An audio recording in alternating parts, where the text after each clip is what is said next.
Hey everyone, and welcome back to the Core Values Podcast. My name is Elliott Stanger, and this week's episode deals with none other than the coronavirus and how it has affected the lives of musicians around the world. This episode was recorded a little over a week ago, and so some of the information we talk about is actually out of date. I, along with my co-hosts Ian Blegan and Ed Gunther, will talk about some of the challenges we are currently facing during the pandemic, and we'll also discuss some of the unique opportunities that musicians can take advantage of during this difficult time. We hope you enjoy this installment of the Core Values Podcast. All right, and we're live. Hey guys. Hey. Hey, I'm sitting here with Ian Blegan and Ed Gunther, my colleagues from the Durham Symphony and UNCG. And we're actually not all together as we had initially planned. We're all in our separate places of residence, and we're casting through an app called Zencastr, Zencastr.com. Do I sound okay? You sound just like you're here in person. I feel like you guys are in the room here with me. I'm loving it. So, we had a bunch of ideas that we had written down for doing these podcasts, and then the world decided to go crazy, and so we're not really able to get around talking about it. But let's just start off with how our lives individually are being affected by the COVID-19 coronavirus. I think all of us can agree that we are not going to be playing outside of our houses for a long period of time, right? Yeah, that's Sure. So what are you guys experiencing? Have all of your gigs been canceled? Pretty much all of them. Yeah, Holy Week's still up in the air for me, whether there's going to be like a pre-Easter brass concert, and then my Easter service still a little up in the air. Everything until then is just gone, though.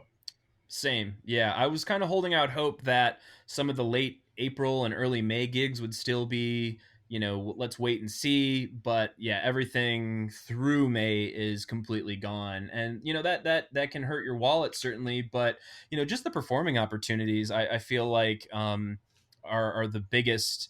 The hit there, because I was really looking forward to playing a lot of cool pieces. I know I was going to be playing with the Carolina Ballet, lots of different opportunities out in North Carolina. But yeah, that certainly is one of the things that bums me out the most, are just all of these opportunities are kind of slipping by. Yeah, I had a gig with the Durham Chamber Singers, I believe, in May, the first week. That was supposed to be on Duke's campus, but of course they're shut down all through May, so the gig was canceled. And had a quartet recital that was supposed to be next week. So right, and of course everyone is different in how they go about canceling things.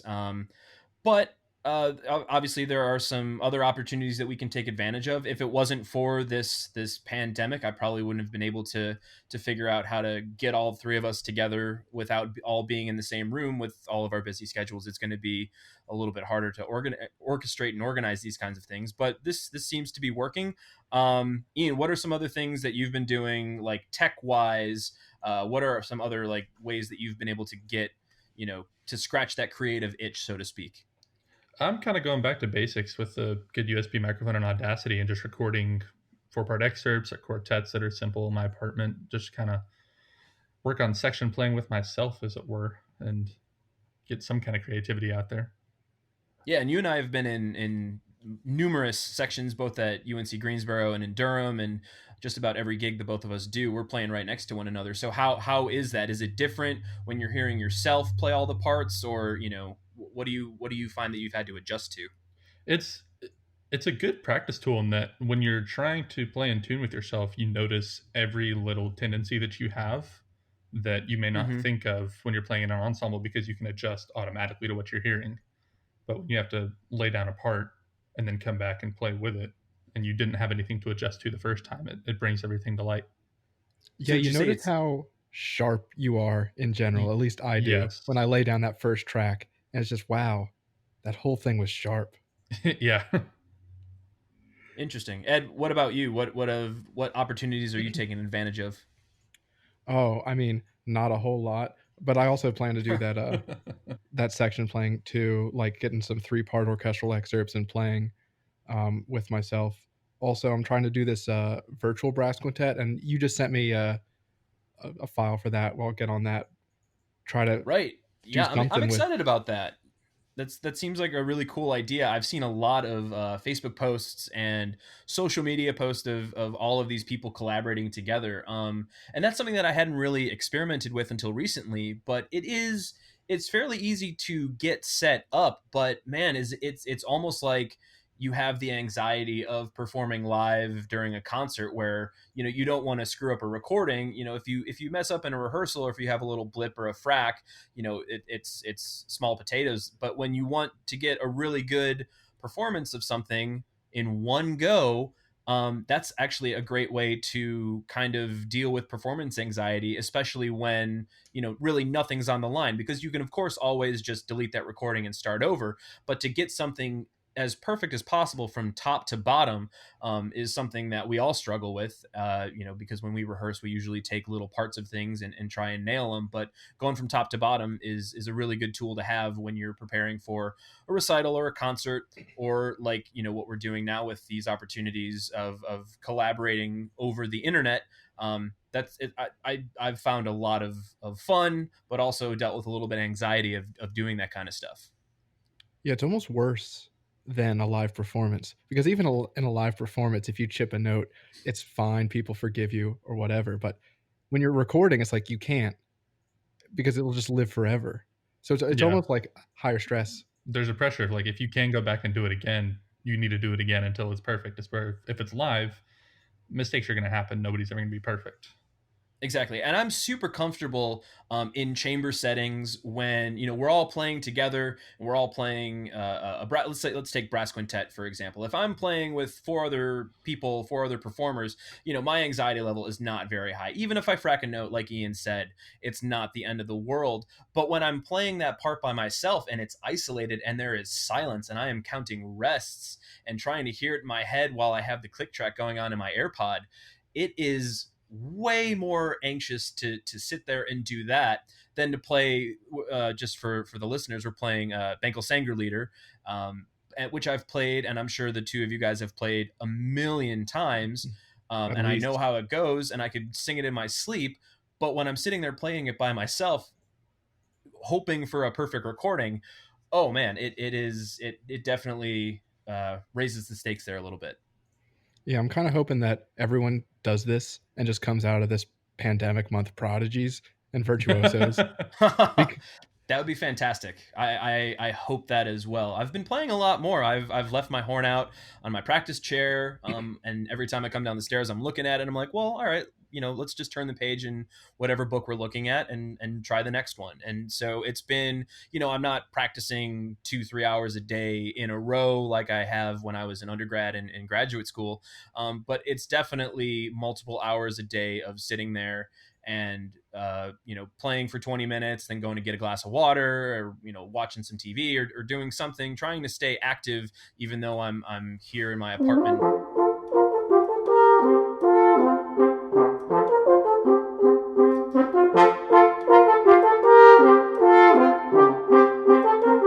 We're all sitting here doing this podcast, and we all have a little bit different tech that we're working with, but everything seems to be working pretty seamlessly. So I know that I'm using a blue snowball microphone connected to my MacBook, and then that's plugged into Zencaster, and everything is working pretty seamlessly. Ed, what are you working with over there? I haven't seen your setup yet. Yeah, I'm using the Focusrite Scarlett series audio interface. I love these. I really Mm-hmm. recommend them to anyone who is thinking about getting a good audio interface and microphones. I have the And now eight. that's the little tiny crimson box one, right? Yeah, yeah, yeah. I've I seen mean, the those. preamps sound great, I think. Um, I have the 18i8, so I have like four of the preamps, but the 2i2 is pretty cheap and pretty good. Still get the same quality preamps, and I'm also using the AKG P420 mic, um, which is a pretty good mic. I'm thinking about upgrading to something a little bit better, but there's Mm-hmm. so many good mics. Um, but that's my setup. Very cool. Yep. And Ian, what about you? I'm also using a Blue Snowball mic. The only difference for me is that it's into a PC instead of a Mac, but it's something I've been using to record various multi-tracking stuff or anything like that since high school, even, and it's still going strong. Very cool. And Ed, you can use all of your gear there to record, your playing. Is that correct? Yeah, and something I like about these Scarletts that have multiple preamps is you can have multiple mics set up. So I'm thinking in the future having the one close mic to my face for voice and then one farther out in the room for trumpet, so I can just go back and forth with the two different mics. Awesome. And so, has anyone offered any kind of Skype lessons or online FaceTime lessons yet? Not yet, No. but I plan I on it haven't. soon. I've actually still had lessons come to my house. The parents and the students have been pretty safe practicing, social distancing and all that. But I'm wondering, what have we seen as far as places that offer those kinds of online interfaces for students to take lessons? What has been like the best tool so far for people that you guys have seen? If we haven't done lessons, what would you recommend? Well, in the trumpet studio at UNCG, we've been doing Zoom, which is a really good platform. I've seen some Google Meets, and I think the quality is just a little bit not as good on Google Meet. But Mm-hmm. Zoom seems to be really good. There's no glitches. We can talk to each other, and the quality comes over really well. And I hear trumpet quality come over really well, especially when people have like the external mics. So I've been liking Zoom. Yeah, I think the horn studio is going to be using Zoom here too once classes start up again this coming week. Um, and then we've also been doing Dr. Pack, our horn professor at UNCG, will kind of live stream her warm ups in a private group on Facebook, and then we can just play along with her warm ups. And of course, she can't hear us, but we get that kind of a good feedback at the beginning of the day. Very cool. And I know with at least Facebook Live, you can choose different interfaces. And if you even want to have like an HD camera or an HDMI input into your computer, you can set all of those different things up in all the settings. And I know that before we started casting, we took a look at all of those opportunities and options rather as well. So yeah, lots of different ways to get your creativity to some kind of audience, certainly. And I think it's wise that musicians and creators of all types, really take a look what's out there. We have plenty of time on our hands to get something done in this really kind of troubling time.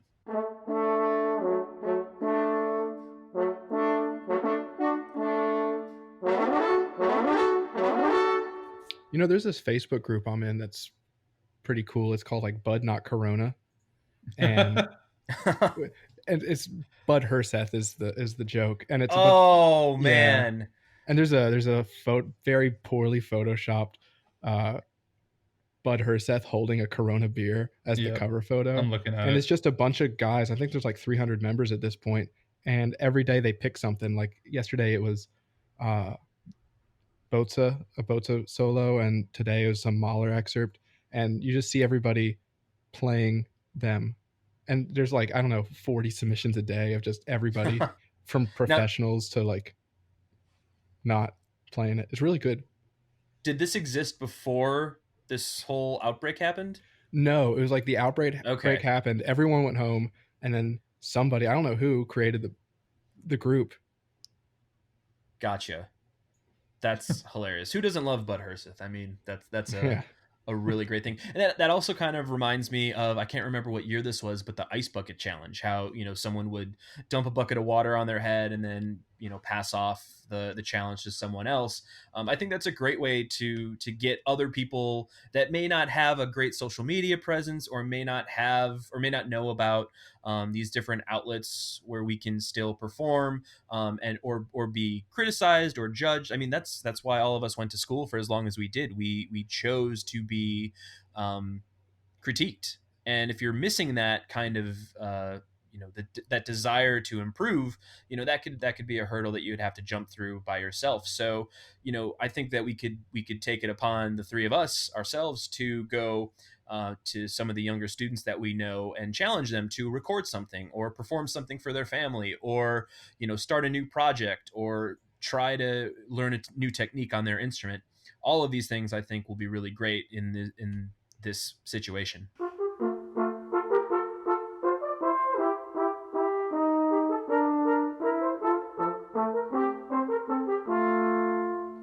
I was actually talking to a younger student today and all of the students, all of the schools, you know, throughout the country have closed either indefinitely or probably for the rest of the school year. And I was talking to her, and I'm pretty sure all of us, correct me if I'm wrong, have taken some form of online class or submitted an assignment online or have sort of like a hybrid course where they'll meet and then do some of their work online. But I was telling her, and I think she's in seventh grade going into eighth grade, and I said, you're the first generation of students that is going to have to take not just some of your classes, not optionally, but all of your classes are going to be online for the foreseeable future. And I think that that kind of makes them pioneers in a way. This is a very weird time for our country, for the world, and for creativity and for education. This is a really interesting time for all of that kind of stuff to take place.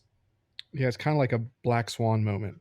It's completely For sure. unanticipated, and it's just going to change everything. I mean, we're not going to be able to go back to just everything not being online because there's so many benefits that we're finding on online instruction in some regards, like Yeah. recording yourself and having you hear yourself more is so helpful. Definitely. Yeah, and if you just have to find the motivation to do it yourself. I mean, if you have all of these tools, that's great, but to actually put yourself, hold your own feet to the fire and do it and then go back and listen to it, that's something that each and every person has to find for themselves, certainly. Yeah, and the trumpet studio here is doing these Flipgrid assignments where you, I don't know, everyone do Clark 2 and they record yourself playing Clark 2 and you submit it to Flipgrid and then Garrett will go and grade them. And like that's probably not going to go away. That's probably something we're going to do forever because it's so beneficial. And that just might be a part of syllabuses from here on out. It reminds me of smart music that we used in high school for a couple years, which is kind of coming back because I think smart music has made it free for maybe not everybody, but a large amount of people for the rest of the school year because of the shutdown in face to face education. Exactly. Let's talk about that really quick. Zencaster, the app that we're using to record this podcast, is usually a paid subscription service. However, we are using it for free. So I just want to give them a shout out. This isn't like a sponsored podcast. We don't have any ad revenue yet. But we do want to thank that company for allowing us to come together during this time. And so, what are some other things, not just opportunities, but what are some services that you guys are taking advantage of as you guys are at home? By yourselves.